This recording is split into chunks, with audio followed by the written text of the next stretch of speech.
Good Well, morning, Brian. good morning, Mike. So, if people are wondering why we're late to our live broadcast, we were not late. Yeah, We're not late at all. You're late. You're late. We actually started 20 minutes ago and realized, hey, we're not live. We forgot to click the go live button. Yeah, but we had a good rehearsal. We did. We had a lot of laughs. Oh gosh, Anyway, I don't want to repeat all that stuff. So, what else is going on? Pretty much that's it. Well, thanks for joining us. No. So once again, Mike, good morning. Good to see you. Yeah, you too. You too.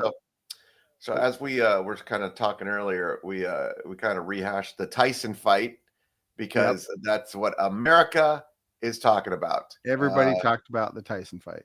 More so than the election, I think, and more people tuned in than the election. You're right. It had about the same result. Yeah, pretty one-sided. Yeah. So yeah, the guy with the craziest hair won. but I digress. It's funny, we just talked about this, so we'll rehash it a little bit. We don't have to rehash. You know what my thought on it was, as I was watching it, like I said, I think 85+% of the people wanted to see Tyson go in there and knock this guy out, just because I don't know. There's something, I don't know much about Jake Paul. I saw enough to make me think, ugh, I don't like this guy. But I think that's the sentiment a lot about influencers and people that got famous for doing nothing. And so everybody wanted to see that. But then as I was watching, I was recalling, wait a second, this is a Mike Tyson. He's not like a really great guy. he's done some horrible things. Yeah. And he was always the bad guy in every fight. Yeah. Well, much like an election, you're rooting against somebody. yeah, you're right. I was rooting more against Jake Paul than for Mike Tyson. Yeah. We kind of spoke about this a little bit in the earlier production of the show, but again, I'm a firm believer. You were at rehearsal, weren't you, Brian? I was at rehearsal, but I will say I'm a firm believer that if smaller ring and if it were a legit fight, that if Tyson got him cornered, even now at 58 years old, based on the things I was watching, I don't think Paul's got the chin. I think Tyson takes him out very quickly. This was obviously a exhibition fight, deemed as some kind of fight, and we saw Tyson's butt. So, yeah. The end. And you thought his face tattoo was bad. Yeah. Yeah. So, so a wonderful advertisement for Netflix and for Jake Paul's boxing promotion company. Again, like any infomercial that you clicked on a social media site, you're 2 hours into it and realize, oh my gosh, I fell for this. So whatever. Buy the product. I didn't have Netflix. I ended up signing up for Netflix at that point, just to watch the fight. And you're saying, what, Brian? You didn't have Netflix? No, I was using my friend's account like everybody else. Anyways. So what worked? That was Netflix's goal, is to get people to sign up for it. And I think there was a lot of goals, and I think they were met by everybody. Yeah. Again, from a nerd perspective, you and I were talking a little bit about the fact that Netflix wasn't really prepared for the amount of people that were actually watching worldwide. It's funny. They claim to have run all kinds of tests, load tests, and everything else, and they still fell behind. It worked out pretty good overall, but man, that first several minutes was really bad. It was rough. Yeah. I called because sometimes I have problems at my house just based on where I live. Yeah. So I thought maybe that was an issue. I restarted my router.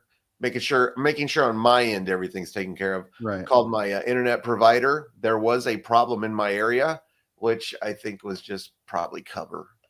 I'm sure they're in cahoots with Netflix. Just tell them you're having a problem. Whatever. They said that'll be rectified by 11 o'clock, which it was fixed before then. But then still the same issues. Ultimately, did get to watch the fight, but not without the restarting like everybody else and getting through it. But what a mess. I know there were problems on Netflix then, but I wonder how much of the technical issues also were locally, because you think about in normal time, Mhm. You have, Everybody in the is. neighborhood, you have 100 people using the internet Yeah. or streaming videos. All of a sudden, you have 1,000 people doing it Yeah. locally. That's got to Yeah. be a big hit on And the other thing I wanted to say to that was, if they kept talking about, oh yeah, and the NFL has signed a thing with Netflix also. Whew, can you imagine if Netflix ever said, "Hey, we've got the Super Bowl"? You're gonna make a lot of people mad. Yeah. Can you imagine the Super Bowl on? He's back to pass. Buffer. Yeah, it's like what? And that buffering sucks because sometimes it just comes back on. You're like, he's out. What? Yeah, What I miss? yeah. So, anyways, they got to get that fixed because I'm already a proponent of. I don't like the fact that people have to have certain things like for NFL. Oh, you got to have Prime, and you got to have Hulu, and you got to have this, you got to have that, you got to have them all. Yeah. So, you got to pay for all of it. So, TV is not free anymore. The NFL used to be one of those things for everybody, and now, fortunately, I have Prime. I've got Hulu. I'm doing very well, Mike, and I can watch all the games I want. But I just bailed on Hulu recently. I realized Did you? there's a couple things we'd watch every once in a while on there, but I finally thought enough. I don't need all this stuff. I do have Prime. I have Apple TV. I Now have you're just HBO, and I have I should get rid of Apple TV. We don't watch much on that ever. Do you have Atari? Do you have Atari? Netflix. I have Atari. Atari streaming service is horrible. Asteroids, the movie. Yeah, whatever. That's pretty much it. Missile Command. It's just two guys in a bunker from the 80s. Do we push the button? Galaga, Mm-hmm. The Next Frontier. Yeah, actually, the more we're talking, I would subscribe to Atari streaming. It was all the live action of their video games. The best movie they had was Minecraft, not the one that's coming out, the original. It's all. So, have you seen the trailers for the Minecraft movie? I have. First of all, they will stop at nothing to put anything out. Yeah. So I think it's clever the way they did it. I think it's a shame they used Jack Black. I don't dislike Jack Black, but he's got so much baggage around him now because of brouhaha recently, and it just and plus it's like enough Jack Black. Couldn't you find somebody? But dude, he's calling it in. Yeah. The character Steve from the actual game is this little boyish looking, clean shaven, which I'm sure they'll work it in. Like, I've been stuck in this game, dude. But what's funny is like the two final Avenger films. Okay. Yeah. I remember sitting in the theater going, "Oh, look, Captain America's not blonde anymore. His hair's brown and with a beard. Yeah. So he just wanted to show up to work. Thor, short haircut, not blonde anymore. Beard, dark beard. Yeah. Everybody just beard. Scarlett Johansson, beard. Weird. That doesn't make any sense. I get it. You want to just show up to work. I get it. That's why I became a stand-up comedian. Just show up, just talk into here. Okay, great. Yeah. We're done. No more gear, such as all the tripod you're seeing behind me, which we'll get to that later as to why. Yeah. But you know what I mean? So just like Tyson, he just showed up unshaven. Let's do this. Just like Biden, he just showed up. Kamala just showed up, didn't put any effort into it. Pretty much everybody just shows up. You can work from home now, doing anything. But just wait, our generation, we're going to see a congressional Zoom hearing. Hey, speaking of that, Kamala, I didn't realize this, but apparently there's been a big discussion about the fact that people were pronouncing her name wrong. Yeah. And there was like great offense taken to this somehow. Yeah. And it was between Kamala and Kamala. Yeah. There was a few people too that said that mispronouncing on purpose. Well, right. But then they show clips of her pronouncing it both ways. Was being racist though. Racist. By not doing it. By not pronouncing it correctly. But what is correct? Because she's pronounced it both ways on tape. So yeah, I know. So okay, so it's just a red herring, just people looking for something to be upset about. Yep, pretty much. Right. I don't know. You know how the world works now, Mike. Yeah, you're right. So I mentioned this to you. Mike, let me just tell you, when I go get my coffee, it'll say on the side, sometimes it says Brian. Uh-huh. Sometimes it says Brian with a Y, which irritates me. Most of the time it's with a Y, by the way. It's racist. I got Brian. Because you know why they do it? Because you're Asian-y. Yeah. They think of the That's Y. exactly wrong. Bryant, I got Bryant the other day. Ah. I got Bria. And I think that was just a typo. And then I got Ryan. Wait, a typo? Are they typing your name on there? Yeah. Because they're lazy. You got, what was the other one? Bria? Wait. Bria. Oh, yeah. And then and Ryan. Huh? I can see people mishearing your name, and I think the Brian with a Y, that's unexcusable, but the rest of them I can see they. Yeah, I don't know why you go for the Y. Why would you go for the Y? Why wouldn't you alphabetically put it in there? It's like I don't do Mary with an I. Their uncle as Brian with a Y, so they think that's how you spell it. Yeah, pervy why. uncle with a Y. Yeah, you heard me. Brian's with a Y. We both know many Brians. I only know of one Brian that spells it with a Y. Yeah, I know. Do you know many? I don't know many others. I just know a couple. I try not to be friends with them.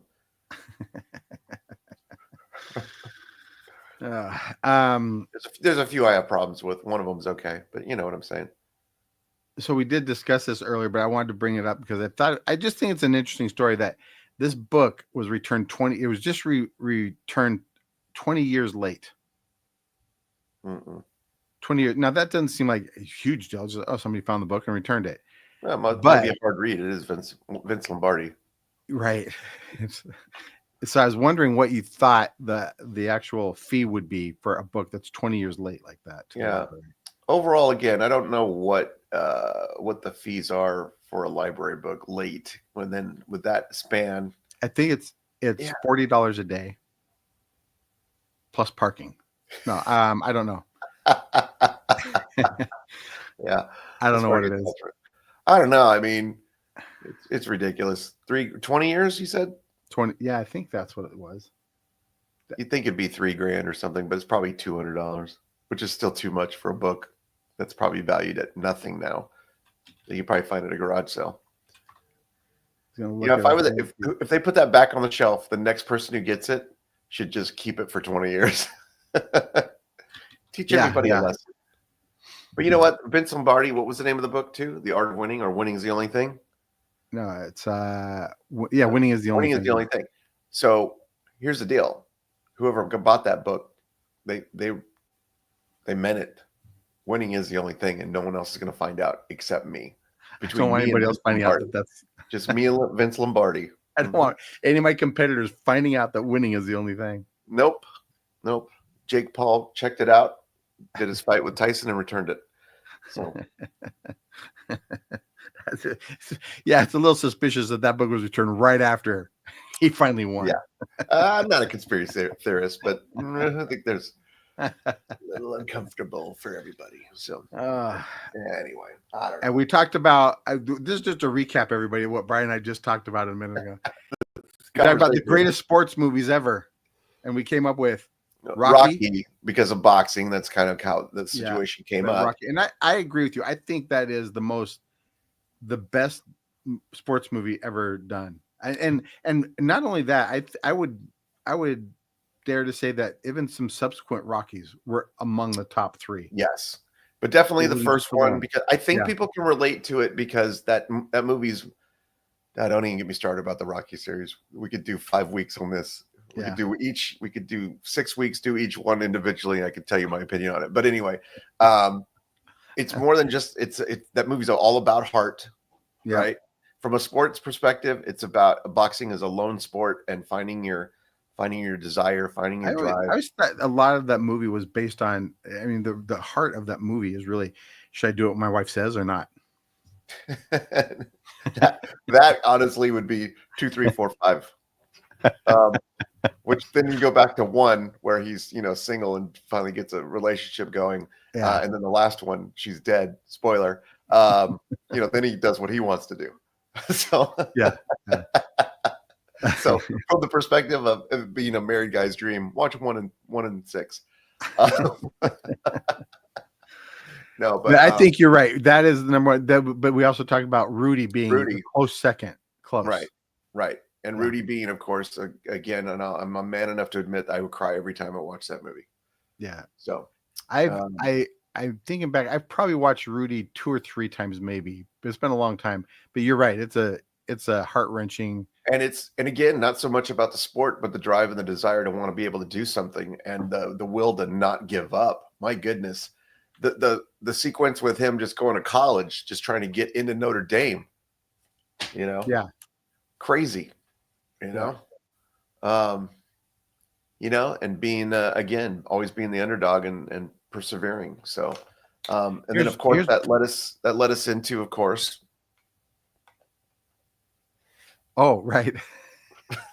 the next screaming and kicking. Screaming and kicking, and then finishing out the rest of the top 5 would be The Lord of the Rings.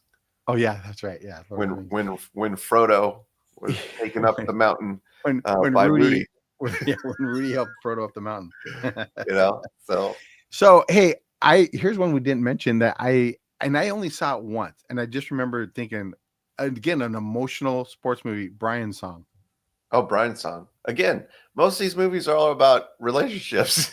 Yeah, it was. You're right, because that wasn't really about the actual athleticism or anything. It was really about the relationship stuff. Traditionally, sports, people get behind sports so much because like everybody gets behind a winner because they've got some kind of background story. Everybody wants to see these people get to Olympus and win, So, but most sports movies, Brian's Song. It's funny. I watched Brian's Song a few years ago. I don't know what. I think when Gale Sayers when Gale Sayers died, I think I actually went back and watched it again. Interesting fact: if you watch that movie, Brian Piccolo's home is the Bewitched house. Oh, is it really? Yeah, because it was a ABC made-for-TV movie, and so they used the Bewitched house because Bewitched wasn't on anymore. Just like, by the way, if you watch a few episodes of Mannix, it's the Brady Bunch house. A couple things take place in the Brady Bunch house. I was thinking back, and it's interesting because James Caan was so good in that, and as Brian Piccolo, and I'm pretty sure that was after he was murdered to death in The Godfather. Yeah, the greatest comeback ever. So, yep, he really turned that around. Godfather was before that, right? Yeah. I take that back. I watched. It was after James Caan died. Not Gale Sayers. That I watched Brian's Song. Oh, really? Yeah. Oh, that's funny. Yeah. Because you kind of forget about that movie, like until you said it again. I was like, and the theme song for that, everybody. Oh yeah, that's right. For some reason, that song alone is heart wrenching. You're like, oh, it's like one of the first movies too. It was about race, about us not seeing race anymore, and then and then early on, 2 men can actually have this wonderful friendship. Yeah. And of course that's been disproven now when everything is solely focused on race. That's all we're allowed to talk about. Yeah. But but you're right. No, it was a great. I remember watching that movie. It's called Brian's Rap, and it's a rap battle movie. Everybody hates everybody. Eminem is playing Brian. So what else? I finished watching Penguin. Okay. Yeah, you can't really spoil it for me. I'll get to it. All right. We can talk about the Penguin when you've done it. I'm that guy. The manager at Stir Crazy, Mickey, was a huge fan of it. Which, if you ever know Mickey, if you ever get to know Mickey or meet Mickey, I don't know. Not just meet her. You'd have to get to know her a little bit, but you'd realize, that sounds right up your alley. That's correct. I don't think anybody can ever truly know Mickey. No, that's true. She's an enigma. And I think I know her a little bit better than probably most of the staff, but I still don't know Mickey. Yeah. We share a love for film, and then so we do talk film a lot. So yeah. So I started watching The Good Wife. Okay. I've never seen any of it, but I really love courtroom drama stuff like that, But the problem with most of them is there's too much backstory going on and not enough actual courtroom part of it.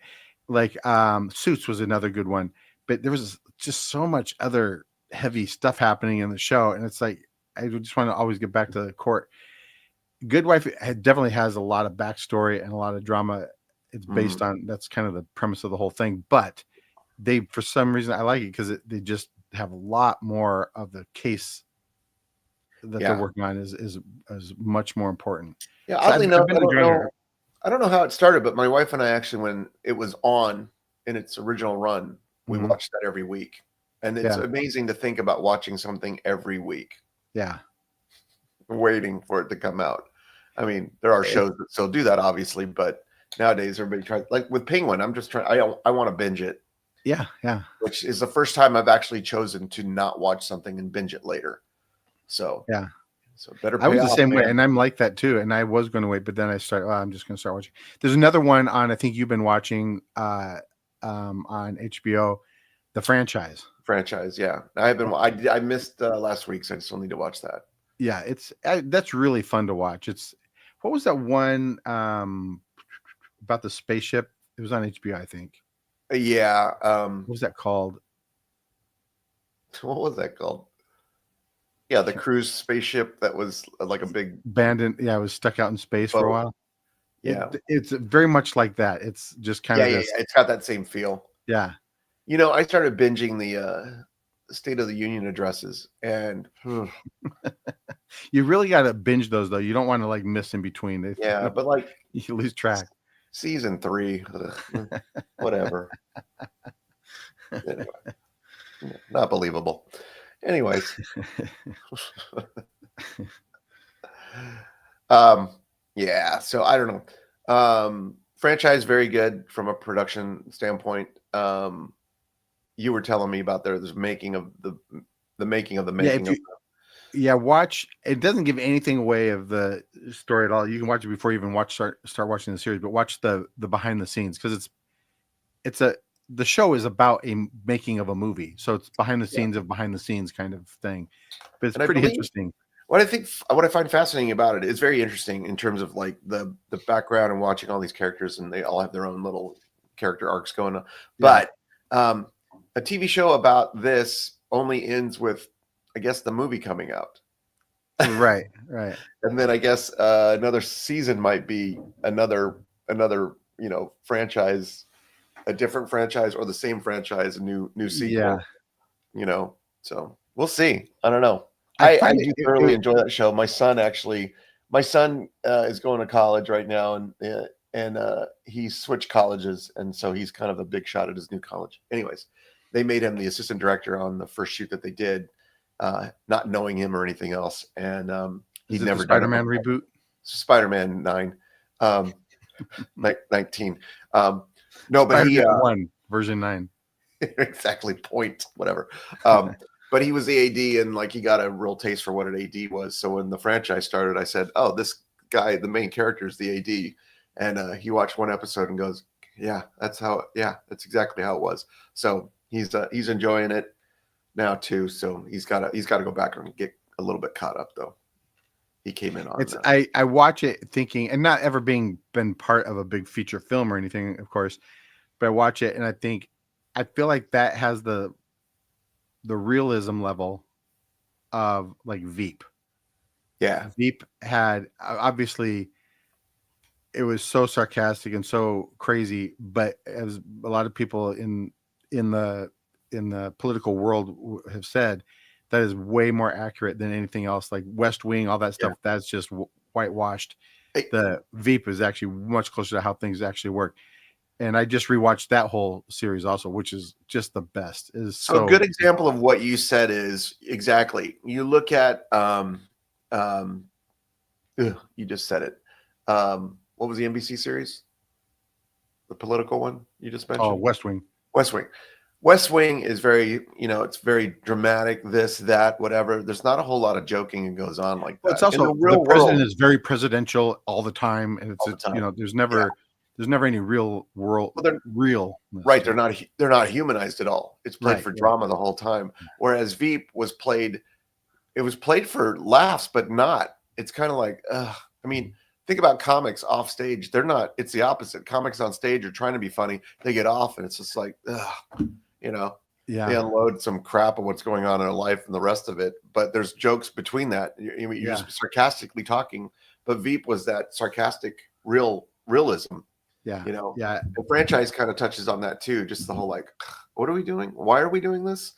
You know, it is, that guy on the, with the space thing where they're like launching Oh and they're yeah. just pulling them up on the thing. Yeah, there's multiple takes that go wrong that are hilarious, or it's not funny to everybody. It's not funny to the person strapped up in the thing getting hoisted up, whatever. You know what's funny? I was watching. People have some access to so much great technology today to be able to film things, even like drones, for example. Not to mention just the ability to digitally record anything and get it done, as opposed to before where you had film and you had to develop it and you had to check it and cut it and splice it and everything. People can just do that on their own phone, but they also have access to, like I said, drones, do aerial shots. I was watching a video earlier of a drone following a herd of deer or something. I don't remember what it was. And one of the deer jumped up at the last second and knocked the drone down. So the video was just being, this drone got knocked down by a deer. Kind of interesting. But before seeing that part of it at the end, I was just watching, oh yeah, here's some deer. People don't realize the cinematography and the effort that goes into getting these shots done to give you a scope of the world. And it's just interesting. But if you flatten it out in your mind, it's just like, no, okay, this is what they're doing. I don't care that they drew focus to the back and then to the front. I don't care the depth of field, the lighting. None of that should matter to the viewer. Yeah. And it would only matter to the viewer if it was really awfully done. Everything needs to be invisible. Yeah. The cut into the next thing needs to be invisible and you don't notice it, because a bad cut, you'll be like, whoa, what happened? That's why you watch amateur films, you watch, student films or whatever, you see that a lot. Like, whoa, what was that? I love the fact that when you talk about drones, the old thing used to be a movie would start and you'd see like, it's a shot of New York. Yeah. From like a balcony. Yeah. Now it's New York and it's going over the city. Yeah. But I think it's one of those things where I think this is going to run its course. We're also enamored with the drone thing. Yeah. That it's it is cool. It is cool to see that perspective that we have never really seen. We've seen helicopter shots and stuff, but they're not directly down. There's always some kind of whatever. Yeah. But it's really interesting. I can't remember what it was. I made a comment on Facebook. It popped up in my memory a while ago. The Finding Neverland documentary about Michael Jackson. I posted on Facebook, just watch Neverland. If you love drone shots, you're going to love this.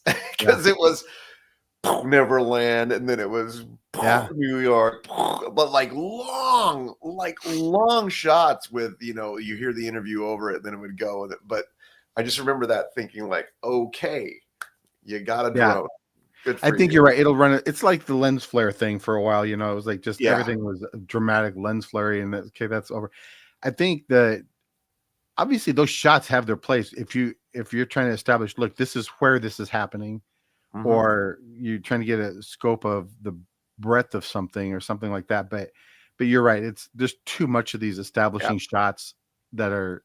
The best drone shot I always love is like the winter shot in the forest, and you got either the lone car driving on the thing or it's the one person trekking across. Those are super interesting to see and establish isolation, those kind of things. I think is really cool. Like, it's funny, if you look at the original Shining, the Shining is just a lot of the car driving into the mountains by itself. That's a movie where you could totally see a drone shot following the loneliness. If that was the whole credit sequence, just doing that, I could see that totally, Yeah. So very interesting use of technology. Cameras got smaller and technology's there. So speaking of cameras and technology and video people and all of that, let's see if we can tell what's new in Brian's office. What is So I don't know why we started doing this a couple months ago, but I first of all, the tripod obviously is not normal. I've seen that tripod many times. Yeah, it's usually. Why is that just sitting out willy nilly and not put away, Brian? So I'm working on something currently. So I'm doing. I mean, it's not a secret. It's one of these things I've been. Well, you know what? You know how I announce a project and then it takes me a year to get it done. Yeah, but it does get done. So I mean, there's several things that happened that were not my fault, by the way, that maintained this. So this project has been a year in the making. Anyways, this week I finally pulled the trigger on it. I'm finally shooting my introduction for it, and then so I have a comedy special that I'm working on right now, Mike. That's going to come out. I would like to. Thank you. Somebody else shot this, so I'm piecing it together. But I wanted to show you, Mike, an exclusive clip. Oh, all right. Let's see it. So. Thus the tripod out. This has nothing to do with the tripod. Again, this was shot by somebody else. Okay. So let me see if we can do the magic of sharing screens. All right. Here we go. There it is. You see it, Mike? Oh yeah, there it is. All right, here's your exclusive scene from my comedy special. Never before seen. Oops. We should probably cue it up correctly. Okay, here we go. That picture was taken during that joke. I don't know if you know that, but now you know.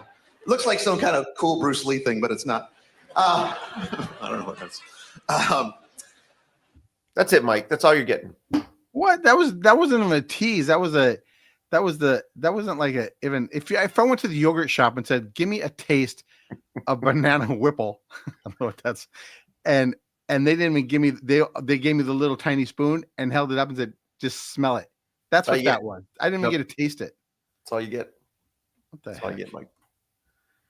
Because that not only started to tease up what you were going to say next, you were also teasing us in that it's talking about what you had just said that we didn't get to hear. I know. That's just rude, Brian. It's a tease. That's why they call it a tease. By the way, you won't know this, but the amount of special effects in that shot are more than you would think. I noticed your left ear looked total CGI. I was over 500 pounds when that was shot. through various filters. Pretty amazing. I did think it was interesting that you had cat ears on with your filters. You know what? Maybe I can give you one more little sneak preview here. Okay. It's not a video. It's not a video clip. I'm going to give you a little visual behind the scenes. How's that? All right. Yeah. See if I can find if I can load this picture real quick. This will make no sense to you or anybody else, but I think you're going to go, I'm intrigued by what this project has to bring. Apparently I'm uploading the world's largest picture at the moment. Still going. So, all right, here we go. You ready, Mike? Okay. Yep, I'm ready. Here we go. Try to explain this. Oh, Halloween. You'd think. One would think. Are you rebooting Nightmare on Elm Street? So, believe it or not, that is a stand-in for my son. Oh, okay. Oh, in the thing I'm producing, not like in real life. I don't talk to it and go, so how's school? For when he's not home, I just use that. How's college going? That's a tough thing. So to kind of understand, you talk about the franchise and you see the franchise and they got millions of dollars and hundreds of people running around doing a production. Yeah. I mean, my production company has consisted basically of me, right? And then over the years, I've had a few people here and there that work crew for me. Wonderful guys, Kevin, Josh, wherever you are. I love you guys. But I had a very quick, 3-4 man crew. That was it, So very used to doing things by myself. So thus mannequin head, pulling your focus, getting all that done. I had to do all my tests for everything ahead of time for the green screen shots we were doing. And then my son actually, when we shot what we did, was here that day. So it was nice to. When you and I first met many years ago, you still had your office. Mm-hmm. And I came in a couple of times to your office. That is right. Wow. Yeah, it was a long time ago. And now this is it. And now that's it. This is my office. I remember coming in your office and we'd sit there and then all these editing decks and everything else set out and all everything. It was very professional looking. And and we smoke and drink cognac. It's very, that's very right, Mad Men. for cigars. Secretary would come in, I'd slap her on the bottom. Whatever. It's a different time, guys. I remember your secretary. If I recall, her name was Toots. That's what you It called was her? Toots. I don't know what her real name was. But she was, but people don't know this. She was 64, and every day she was closer to retirement. Oh my gosh. That's yeah, that was a while ago. Yeah. I don't remember why I mentioned that, but yeah. Anyway, well, That just proves how long we've known each other. yeah. It's been a long time. So I wasn't a full-time comic then. it's been almost 20 years since we first met. Not quite, but Wow. almost 20 years, I think. Yeah. Yeah. You better return that library book. Oh, that's right. Well, I've got a couple years left. Remember that one we checked out? How to meet Brian Kohatsu. Then as soon as we do our Netflix fight, then you can Yeah. return it. Yeah, that's right. How to meet and beat Brian Kohatsu. Yeah. So, anyways, I'm much closer to getting my special done. So what's your ETA on it? Because I want to see this. I'm excited for it. ETA originally I wanted to have it done before the end of the year, but I don't want to put it out before Christmas. I don't want to compete with Christmas. I learned my lesson last time. Are you familiar with my album? Yes, Secret Asian Man. Yes, I released that poorly during. Hey, by the way, I oftentimes when I get in my car, I tell it to play. I'll say like a genre of music, and if I say radio, then it'll just play, not necessarily that specific, artist, but like I could say play, ABBA radio or whatever. Not that I would do that. I don't listen to ABBA, but it would say play songs like that, and other artists that are similar. Sure. So oftentimes I'll say like play David Spade radio, and it'll play comedy clips from him, other comics that are similar to him or whatever. And I don't know what I prompted it the other day, but your couple of the Secret Asian Man things came up through it. Huh. That happens every once in a while. I'll hear your stuff through the curated lists. Yeah, every once in a while I'll get like my neighbor always shows me a shot of his screen in his car. Yeah, in the car. Yeah, he's like, my favorite album. Yeah. There's one. I am surprised though with the album how much play I get globally. I think I get more play globally than I do in the States. Yeah, I am big in Australia and New Zealand. Don't ask me why. Yeah, Well, well, and now because of Dawson, I'm big in Finland. I think it's all that Sydney Opera House material you have. I think that's what really a little sells too it. much. I think a little too much. A little too much of that. I think actually for them, pandemic wise, they were desperate for something to do, something for entertainment. Well, and prolonged too. Australia was particularly hard on their citizens with the pandemic. They really. You know what though? I think part of the reason though, my microphone, this one here, the Rode, they're based out of Australia, and you know me, Mike. I'm a very loyal person, right? So I contacted them because the entire album was recorded with this microphone. Okay. Right. To tell them, just produced an album, all done completely with your microphone. Thank you guys for a wonderful product, blah, blah, blah, blah. Just thought you'd like to know. And they said, great, we'll let staff know. So I think staff-wise, everybody has gone back and probably listened. Not all of them. Oh, yeah. Maybe that's part of it. One guy so Secret Asian Man is a sketch comedy album. It's got a bunch of sketches on it. They're very funny.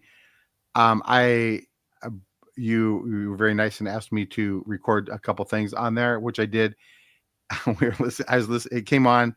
My grandkids were in the car, and as soon as my voice came on, that's you. I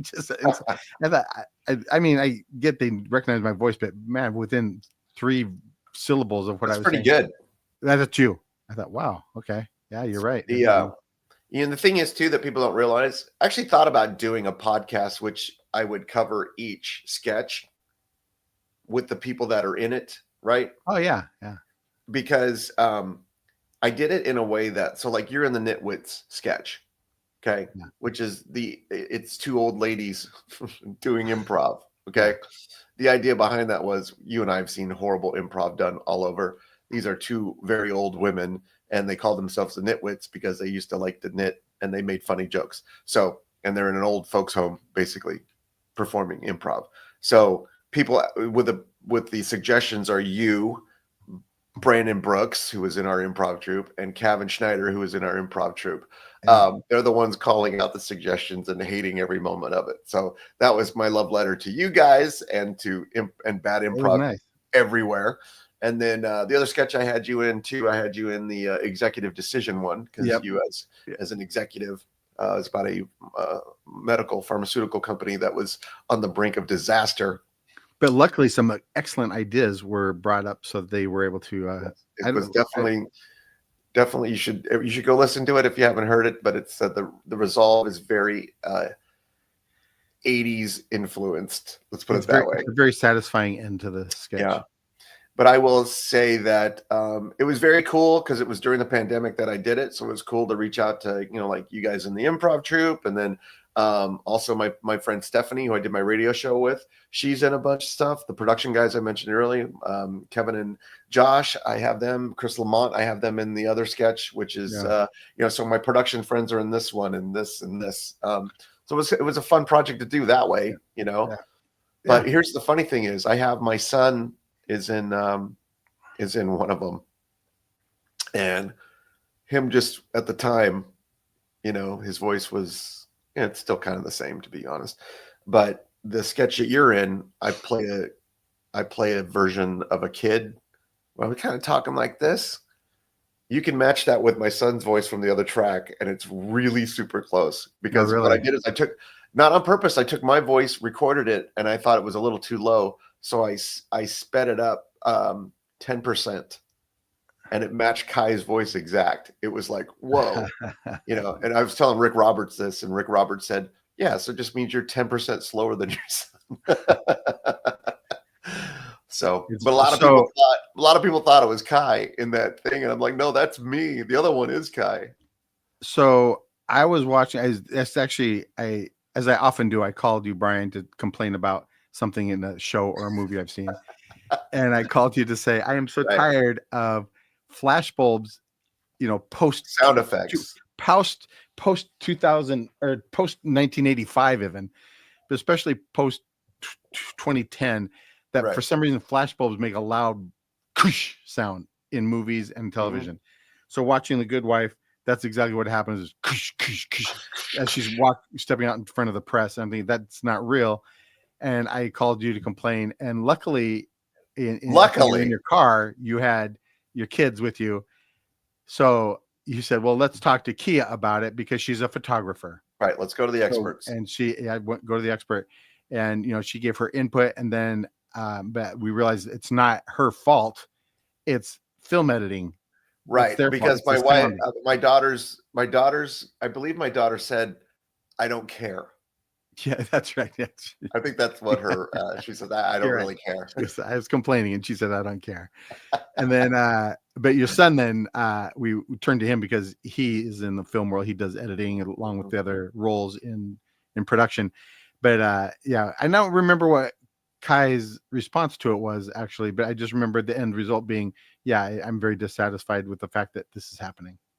Yeah. Yeah. So it's kind of, to be honest, it's really kind of fun having them around production wise. I have to show you, see if I can find this real quick.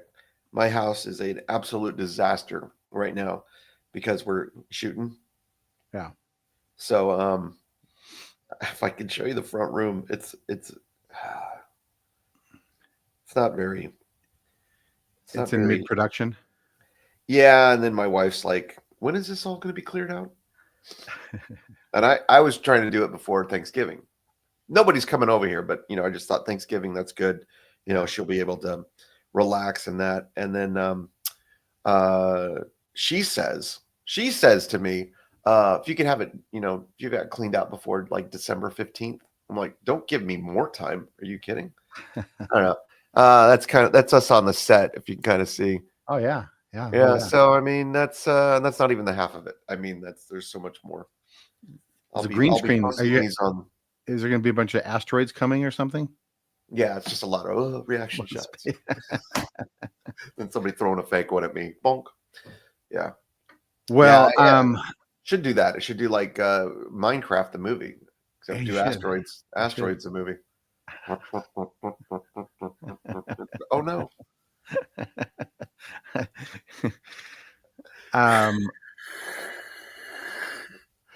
That'd be funny. I remember in Asteroids how the enemies would scroll off the left side but come back on the right side. So everything was, I don't know. So it's funny, you know, my son has a StreamYard. Not StreamYard. This is StreamYard. What is that other one? I can't remember. Anyways, he's got an account where he, everybody watches him game. Oh, Twitch. Yeah. So he's got his Twitch account and people watch him game and all that stuff. It's crazy. People give him money. I don't know. I don't understand it. Anyways, I told him, I'm like, I'm going to get my own Twitch account with just me playing Asteroids. And he says, people will watch it, Dad. They will. I'm like, ugh. Why? It should be. You know what we should do is have an account together, or maybe a podcast somewhere where we play our old video games. Yeah, because I told him I'd be like, my name's Brian, 56 years old, and this is Asteroids. Okay, first of all, I love the graphics and the music is really cool. It may be 2 notes, but they play it at different beats, speeds. Great.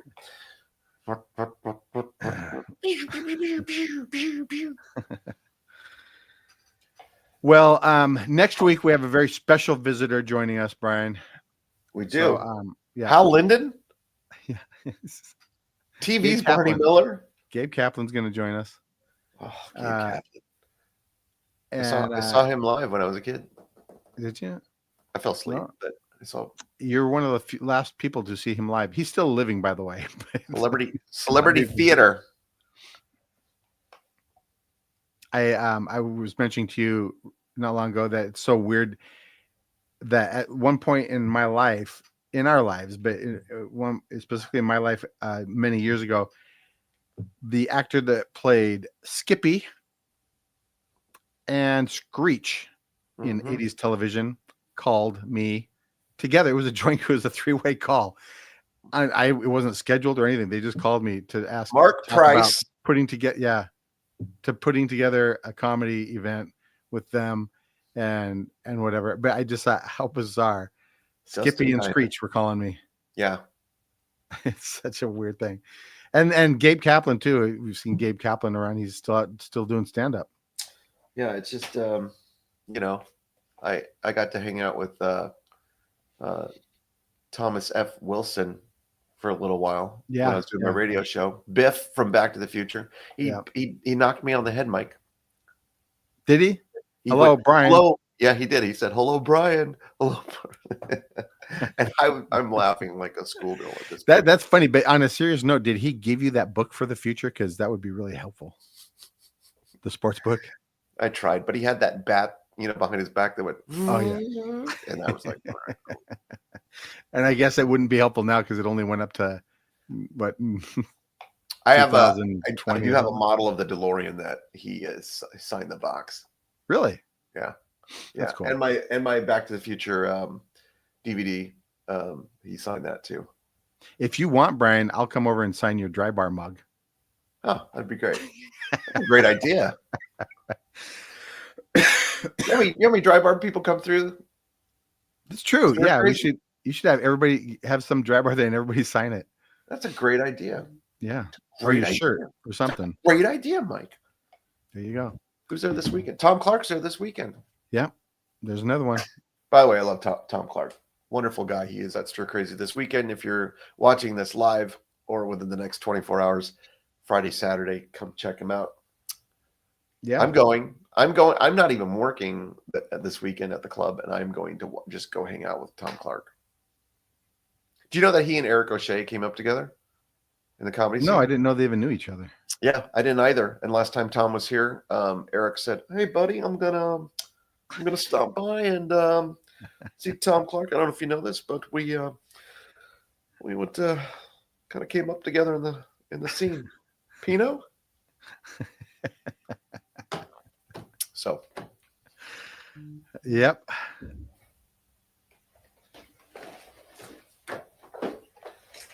Real big plug, real quick, for the richest comedian you ever heard of, Eric O'Shea, everybody. So there you go. I got a plug. Here's my latest book. You ready? Here we go. This is my latest book. Things I need to write down because I'm old and forget stuff.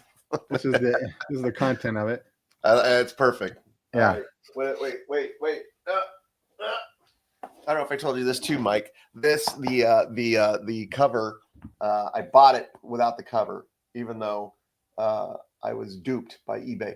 Anyways, it is bam, Cruel Shoes. Oh my gosh, you have With Cruel Steve Shoes with Martin. you. Yeah, I loved this book so much when I was a kid. You know, Steve Martin. Yeah. That So- book, Cruel Shoes by Steve Martin, you're the only other person I know that ever had that, along with one other book that nobody else ever had, Never Eat Anything Bigger Than Your Head. Bigger Than Your Head, exactly. Which is one of my favorite books Yeah. ever. I know I've it's in my never known attic anybody somewhere. that ever knew that. I'm gonna get my mug signed, I think. Nice. I got the book because I read it again. It's been so long, and thoroughly enjoyed it again. And I will say that I read it because I'm going to write my own kind of version of my Cruel Shoes. Right. Which that is, as soon as I get done with this video, 2025, the book is the next thing. I just got to come up with a name for the book. Have you thought of Nice Slippers? Cruel Shoes, nice slippers. Indignant flip-flops. Ambiguous boots. Ambiguous boots. Too controversial. Did I say controversial? I did. Wow. My accent's coming out. All right. So this week, you got anything coming up this next week, Brian? Just working on my stuff, and then I've got tonight is a clean comedy night, so that'll be exciting. You can go to Brian Yeah. I dare you to go watch I dare you. Tonight. You can find out more about Brian's schedule at briankohatsu.com. You can find my schedule at mikejamescomedy.com. I have nothing this next week. I actually have a week and a half of no shows, which is both refreshing and disheartening. And when Mike says no shows, it means he has shows schedules. He's not going. I'm not going to go to. Yeah, that's It's going to be a no show. I have a week and a half of no shows. Pretty much any show that you decide to go to this week, he ain't going to be there. King of the no shows, Mike James. After that, I'll be in California. I'll be at the Pachanga Resort and Casino. Well, that's actually not till January. Never mind. You and I, we have a show on December 6th, and I don't remember where it's at. Right. Where's that at? With Robert G. Lee. Yeah, that's right. It's 3 dry bar comedians, and it is at in Scottsdale. That's all I have written here. Okay. But anyway, go to our website. You can find tickets and all that stuff there. And I am at Stir Crazy next weekend, Thanksgiving weekend. I am there with Jay Penn. I take that back. It's El Mirage, Arizona. We're going to be at. Oh, it's up the street Not from my Scottsdale, house. on December 6th. Huh. I don't even have to pack a bag. It's at the Pueblo El Mirage Golf Resort. Oh, that's Pueblo El Mirage. We've done that in the past. Have we? It's the one with the big dance floor. Oh, we'll have They to call wouldn't ahead allow- and see if they're going to do that. They wouldn't allow seats on the floor. I wonder if Yep. this is interesting. Okay. Well, anyway, we have that. We have a lot of shows, other shows coming up. My schedule for the New Year's a lot more full than my remaining schedule for this year. But anyway, Yeah, I'm just I got a handful of shows before the end of the year. I'm coasting, trying to get all this stuff done. That's the got to be the production guy side of comedy right now. yeah. Get that done, get that out, and then I got to write a whole bunch of new material for next year, which is all going to be based on like what was the deal with that Tyson fight? Am I right? Somebody just returned a book that's 21 years overdue. What? Funny thing now. What? Am I? So check our websites, come out, see us, and we that's it. We will And be back next follow week. us. We don't ever do this. Follow us on Instagram, Facebook, wherever Yeah. you might. If you're Yeah. not, you're Go to probably our watching website this on a to find platform. our- But Yeah, go to the website to find the links to all our other stuff. We're very old school. But yeah, you can find, if you look up Brian Kohatsu, you can follow me anywhere. Mike James Comedy, you can find me most places. And that's it. And again, next week we have a really special guest, so you don't want to miss that. I don't know. I think on Tuesday morning at 9 a.m. Looking Tuesday forward to morning. it. All right. All right. We'll see you later.